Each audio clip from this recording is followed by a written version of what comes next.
Hello guys, welcome to another video of stock market friends. CFF fluids control limited guys, इस IPO का आज guys ये एक FPO है, एफपीओ है जो कि ओपन हो रहा है। फॉलो पब्लिक ऑफर ओपन हो रहा है, मतलब कि लिस्टेड कंपनी जो कि अपनी स्टेक को सेल करना चाह रही है, ये ओपन हो रही है। तो जानेंगे हम उसका कंप्लीट एनालिसिस। गाइस ये जो आईपीओ है 2023 में ये आईपीओ लेकर आया था और बहुत अच्छी परफॉर्म भी किया, और अभी ये एफपीओ लेकर आ रही है।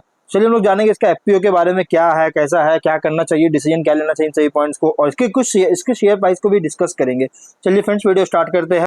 तो गाइस ये जो आईपीओ नहीं, ये एक एफपीओ है जो कि 9 जुलाई ओपन हो रही है आज के दिन, और 11 जुलाई क्लोज किया जाएगा। 10 रुपीज का face value, 585 rupees per share की प्राइस में, 200 शेयर की लॉट साइज, और फ्रेश कैपिटल आईपीओ है।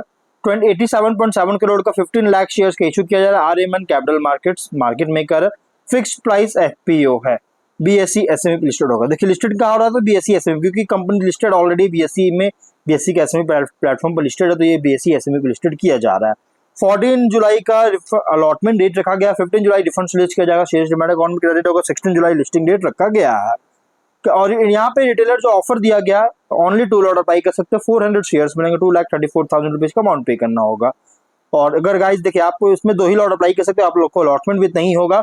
और अगर एचएनआई की बात करें तो मिनिमम एसएचएनआई 3 लॉट अप्लाई कर सकते हैं। 3,51,000 रुपीज का अमाउंट पे करना होगा। मैक्सिमम 8 लॉट अप्लाई कर सकते हैं। 9,36,000 रुपीज का अमाउंट पे करना होगा। 8 लाख अप्लाई कर सकते हैं। तो गाइज अगर इस आईपीओ में 40 टाइम क्रॉस करता है ना स्मॉल एचएनआई, तो गाइज आप चाहे 3 लॉट अप्लाई करें, चाहे 8 लॉट, मैक्सिमम लॉट भी अप्लाई करिए तो भी आपका अलॉटमेंट कितना होगा, तो ओनली 3 लॉट ही अलॉट किया जाएगा। इससे ज्यादा 1 लॉट भी आपको अलॉटमेंट नहीं होगा। इसलिए अगर आप चाहते हैं ज्यादा अलॉटमेंट होना चाहते हैं, ज्यादा लॉट चाहते हैं, तो आपको बिग एचएनआई में कंसिडर करना हो, जो कि 9 लॉट है।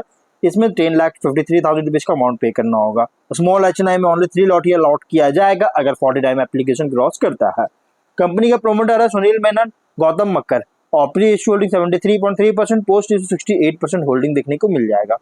देखिए कंपनी जो है एचएनआई और रिटेल, इन दोनों को ये ऑफर दिया गया, क्यूआईबी ऑफर नहीं दिया गया। 47.4% ईच ऑफर दी गई है। अब अगर हम बात करें, देखिए कंपनी जो है ना, इससे पहले जून 2023 में ये एक आईपीओ लेकर आया था जो कि मेडन आईपीओ था, और अब जो एफपीओ लेकर आ रहा है जिससे आगे फंड्स को रेज कर सके, इसके लिए आईपीओ लेकर आया। मेनली एफपीओ लाता क्यों कोई कंपनी जो है, एफपीओ आता क्यों, वो अपने फंड रेज करना, वो जो है एफपीओ इसलिए लाता था कि फंड रेज कर सके। फंड रेज करना चाहता है, जैसे या तो वो ऑफर फॉर सेल आएगा, जैसे प्रोमोटर अपना स्टेक सेल कर रही है, और अगर या तो फिर कंपनी जो है अपना स्टेक सेल करेगा, जिससे कंपनी यूटिलाइज करेगा बिजनेस में फंड्स को। और ये जो है कंपनी फ्रेश इशू आईपीओ है, एफपीओ है, जो कि कह सकते एक तरह से कि फंड जितने भी सभी कंपनी के पास जाएंगे, ये इसका यूटिलाइज करेगा। मैं आपको आगे बताऊंगा कैसा देखने को मिल रहा है कंपनी। देखिए कंपनी जो है ना, इससे पहले बात करें इसके बिजनेस को लेकर, सब इसको वैसे ऑलरेडी बहुत सारे लोग इसके बिजनेस के बारे में जानते हैं, बहुत सारे लोग नहीं जानते। जो नहीं जानते हैं जो वो जान लीजिए, वो मैं उनके लिए मैं बता देता हूँ। Submarine machinery, critical component system और टेस्ट फैसिलिटीज का इंडियन डिफेंस पीएसयू सीपीआर के लिए जो है मैन्युफैक्चर और सर्विस देती है। और कंपनी का प्रोडक्ट पोर्टफोलियो में इंक्लूड है फ्लूइड कंट्रोल सिस्टम, डिस्ट्रीब्यूटर्स और air panels, weapons control system, steering gear, propulsion systems, high pressure all air system, hydraulic system, breathing and diving air system etc। देखिए अभी देखिए, तो अभी इंडिया में जो भी डिफेंस सेक्टर है ना गाइज, पीएसयू डिफेंस सेक्टर है, उन सभी में बहुत ज्यादा डिमांडेबल देखने को मिला, बहुत ज्यादा डिमांड है उन सभी का। तो एक तरह से समझ सकते हैं कि इस कंपनी के लिए एक पॉजिटिव स्ट्रेंथ देखने को मिल सकता है। मैन्युफैक्चरिंग फैसिलिटी खोपोली में है, 6,000 स्क्वायर मीटर से फैला हुआ है। लेटेस्ट मशीनरी और टेस्टिंग फैसिलिटीज को फीचर कर रही है। एडिशनल मैन्युफैक्चरिंग फैसिलिटी भी कंपनी के पास है पाइपलाइन में, जो कि चक्कन इंडस्ट्रियल एरिया पुणे में है। 1950 स्क्वायर मीटर्स में फैला हुआ है, जहां से कंपनी क्रिटिकल और कॉम्प्लेक्स सिस्टम्स का मैन्युफैक्चर कर रही है। कंपनी एटलस इलेक्ट्रॉनिक जीएमबीएच के साथ भी पार्टनरशिप किया है, जिससे 12 low frequency variable depth sonar system का प्रोड्यूस कर सके Indian anti submarine warfare shallow water craft programme के लिए।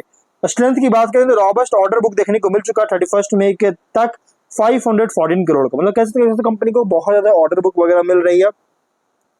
हाई एंट्री बैरियर है डिफेंस मैन्युफैक्चरिंग इंडस्ट्री में। स्ट्रेटेजिक पार्टनरशिप है फॉरेन मैन्युफैक्चरर्स के, जैसे मिस्टर्स नेरेडिस, मिस्टर्स एटलास इलेक्ट्रॉनिक जीएमबीएच, ये सभी फॉरेन कंपनीज है, फॉरेन मैन्युफैक्चरर्स जो कि मैन्युफैक्चरर है, और इसके साथ स्ट्रेटेजिक पार्टनरशिप किया है। एक्सपीरियंस्ड प्रोमोटर और मैनेजर्स है। अगर हम बात करेंगे फिनेंशियल का, देखिए 25 में एसेट्स 199 करोड़ का, नेटवर्थ 147.8 करोड़ का, रिजर्व्स 128 करोड़ का, डेट 21 करोड़ का। डेट बहुत ही लो है गाइस, डेट उतना कोई खास देखने को नहीं मिल रहा है। रेवेन्यू प्रॉफिट की बात करेंगे 23 में 71 करोड़ का रेवेन्यू, 10 करोड़ का प्रॉफिट, 24 में 107 करोड़ का रेवेन्यू, 17 करोड़ का प्रॉफिट, 25 में 146 करोड़ का रेवेन्यू, 23.8 करोड़ का प्रॉफिट है। फिनेंशियल अगर देखा जाए तो कंपनी का फिनेंशियली बहुत अच्छी देखने को मिल रहा है, ग्रोथ देखने को मिल रहा है, टॉप एंड बॉटम में बहुत अच्छी ग्रोथ होता हुआ नजर आ रही है। ROE 17.4% का, ROC 21.8% और EBITDA मार्जिन भी 28.4% का, RONW PAT मार्जिन 16.3% का, price to book 7.7 time, P ratio 47.7 time का। देखिए कंपनी का प्राइस बैंड बहुत ज्यादा रखा गया है, प्राइस बैंड जो है इसके इशू साइज के अकॉर्डिंग बहुत ज्यादा प्राइस बैंड रखा, पी रेशियो के अकॉर्डिंग बहुत ज्यादा कॉस्टली IPO भी देखने को मिल रही है।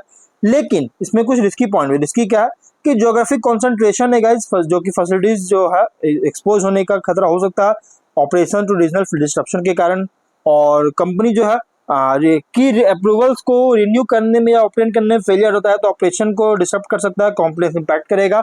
हाई डिपेंडेंस है इंडियन डिफेंस PSU कॉन्ट्रैक्ट्स पर, जो कि ऑर्डर कट्स या पॉलिसी शिफ्ट अगर होता है तो इससे रिस्क देखने को मिल सकती है। प्लस हाई रेवेन्यू डिपेंडेंस है फ्यू कस्टमर्स पर, जो कि शार्प इंपैक्ट कर सकता है, क्लाइंट लॉस से शार्प इंपैक्ट कर सकती है, जिसका रिस्क हो सकता है। पास्ट में नेगेटिव कैश फ्लो देखने को मिल चुका है, जो कि कंसर्न रेज कर रही है फंडिंग और लिक्विडिटी स्टेबिलिटी को लेकर, और मेनली इसी के लिए फंडिंग किया, इसी के लिए IPO लेकर, जो कि इसमें यूटिलाइज करेगा वर्किंग कैपिटल रिक्वायरमेंट में। कंपनी जो है कोई भी की पर्सनल प्रोमोटर लॉस होता है तो फोकस करेगा इसके, मतलब कि प्रोमोटर फोकस अगर लॉस होता है ना तो गाइस इसकी वजह से ऑपरेशन और ग्रोथ को डिस्टर्ब कर सकता है। एसेट हैवी मॉडल है जो कि रिस्क फेस कर सकता है इक्विपमेंट फेलियर से, ऑब्सोलेंस से, और हाई अप के कॉस्ट लगाया जा सकता है। तो कुछ रिस्की पॉइंट भी है गाइस कंपनी का। अब अगर हम बात करेंगे इसके GMP का, तो फिलहाल GMP बिल्कुल भी नहीं है, 0 रुपीज का GMP, विच मींस कंपनी या तो फ्लैट डेब्यू करेगा तो डिस्काउंट लिस्टिंग होगा। Objective working capital requirement general corporate की फंडिंग चाहती है। देखिए FPO जो होता है ना मेनली इसको शेयर प्राइस से ही कंपेयर करते हैं, क्योंकि ऑलरेडी ये लिस्टेड होता है स्टॉक एक्सचेंज में। अगर हम इसका शेयर प्राइस की बात करेंगे तो देखिए शेयर प्राइस जो रखा गया है ना 670 रुपीज का शेयर प्राइस रखी गई है, यहाँ देख सकते हैं। और अगर हम इसके IPO की प्राइस की बात करें 585 रुपीज, मतलब कह सकते हैं कि जो शेयर प्राइस है इससे ज्यादा प्राइस पे कंपनी का IPO लेकर आया, FPO लेकर आया।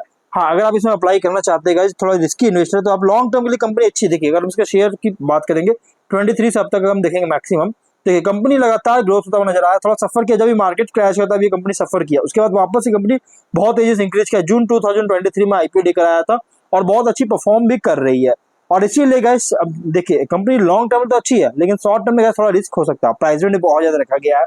तो फाइनल डिसीजन जो भी लीजिएगा अपने रिस्क पर लीजिएगा, ये कोई रिकमेंडेशन वीडियो नहीं है। तो मिलते हैं नेक्स्ट वीडियो में, बाय।